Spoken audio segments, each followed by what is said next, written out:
This podcast is brought to you by the Environment Institute at the University of Adelaide. For more information, visit our website at www.adelaide.edu.au/environment. The effect of climate change might mean we will have more warm climate, the more frequent and the more severe heat waves. And meanwhile, we might have the sea level rise, which might bring about some other environmental issues. And we probably will have more severe weather events like floods and storms like currently Queensland and New South Wales are having. And on the other hand, we probably have more droughts and air pollution due to dust and bushfires. So all of these might impact the population health. Well, in terms of the health effect of climate change, there are two types of the effects, direct and indirect of the effects. When we talk about the direct effects, that means we might have some heat stress which might bring about the increase of hospital admissions and emergency department visits, and increase of the mortality, and increase of the use of ambulance call-ups. And these are heat stress. And meanwhile, we might have more skin cancers and eye cataracts.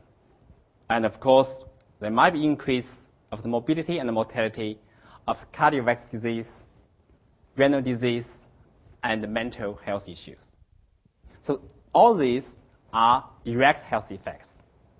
And in terms of indirect health effects, well, there might be more deaths related to the flooding. You might get more foodborne disease and waterborne disease due to the flooding. And we might have more respiratory and cardiovascular conditions due to the air pollution, and many other infectious diseases like foodborne disease, vector-borne disease, and waterborne disease. So we have both direct and indirect health effects due to the climate change. Okay, so this is the possible scenarios in summer. So imagine we had 6 consecutive days over 40 degrees this year. So these heat waves might bring about a lot of health issues.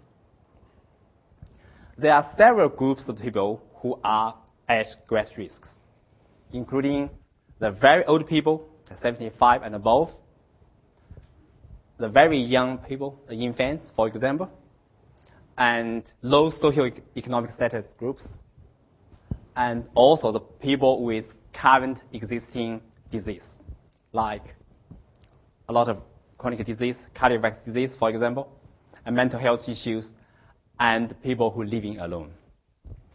This is quite important. And remember, in 2003, Europe had heat waves. In France, for example, during the 1-week heat wave period of time, there are more than 10,000 excess deaths in France.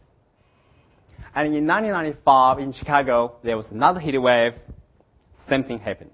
In 2006, in California, there was another heat wave. So all of this has bring about increase of the mortality and the morbidity. So we conduct studies in Adelaide, analyze the data from 1993 to 2007.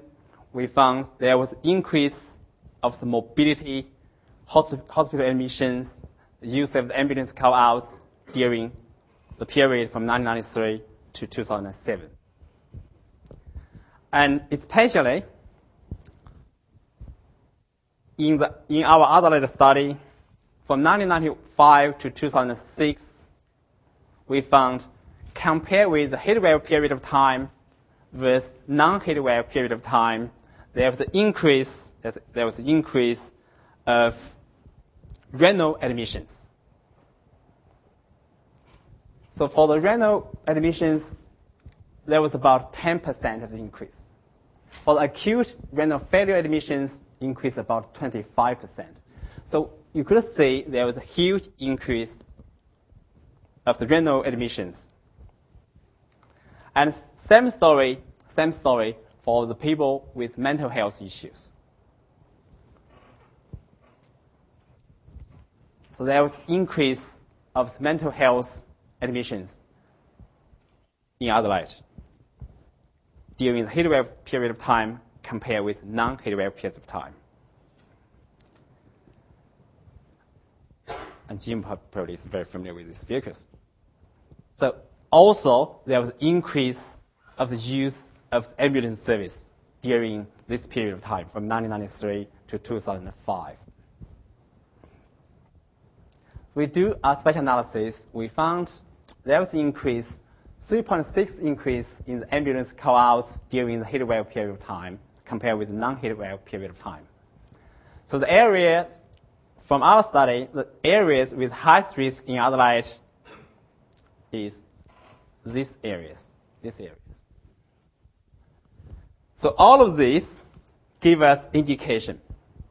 The heat waves might bring about more challenges to our already overloaded healthcare systems.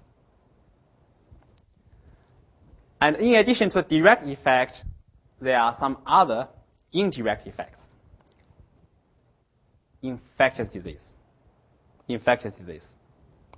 So there was a study by someone else that said in Adelaide, in Australia, by 2050, there might be an additional almost 180,000 cases of foodborne poisoning due to the climate change, if no adaptive measurements have been taken.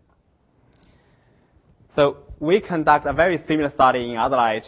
We find there was an increase of Salmonella notifications and Campylobacter infections in Adelaide, with the increase of temperature might bring about up to 3% of increase of disease notification. And another type of the disease, the infectious disease, is vector-borne disease. Well, vector-borne disease could spread by vectors, like mosquitoes.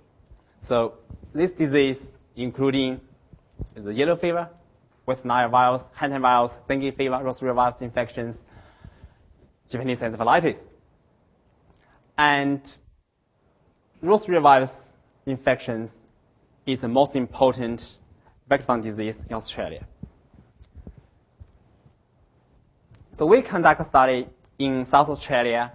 We find the increase of temperature, rainfall are closely associated with the notification of the Roseria virus infection.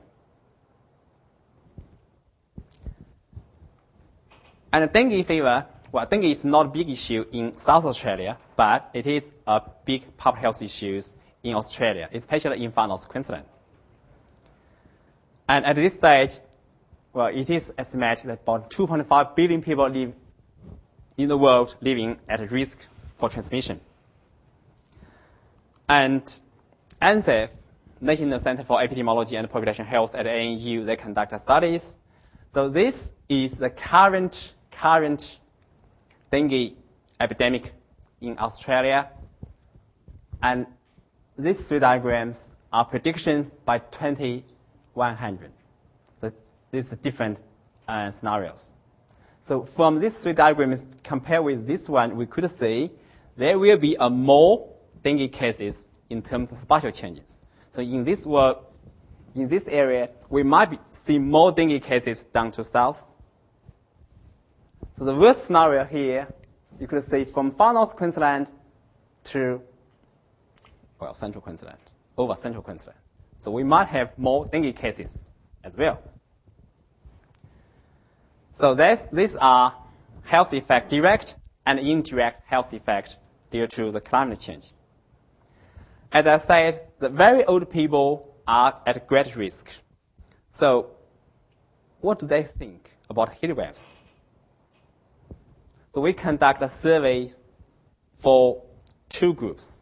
One group is the aging population themselves, to ask them what do they think about the heat waves.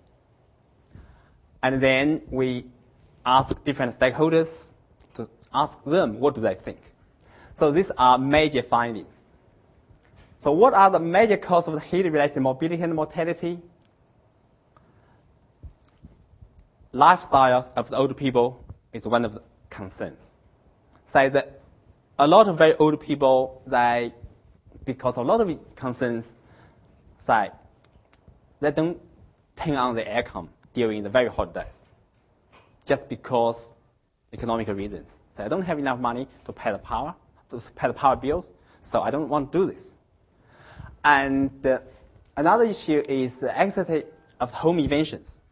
So a lot of old people, especially for those who are living alone, they do not open their windows during the very hot days. As Brendan mentioned, the minimum temperature could be one of the most important risk factors for heatwave-related disease.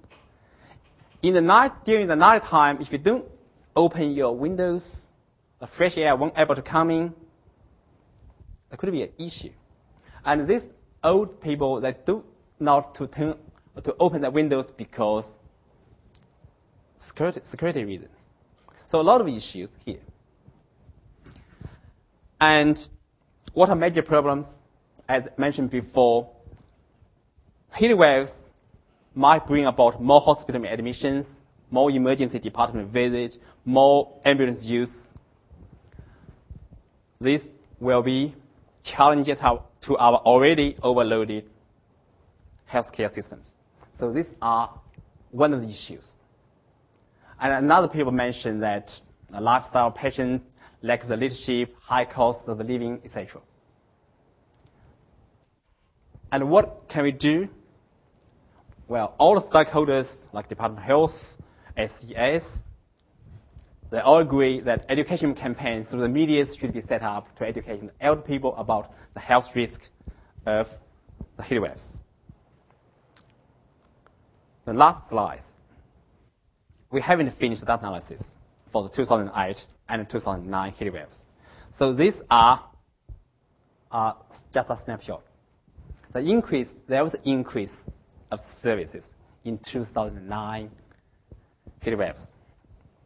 So I won't read through all of this, but you could see from hospitals, extended care programs, the clinic calls, RDNS, all increased during this year's, the 2009 heat wave period of time.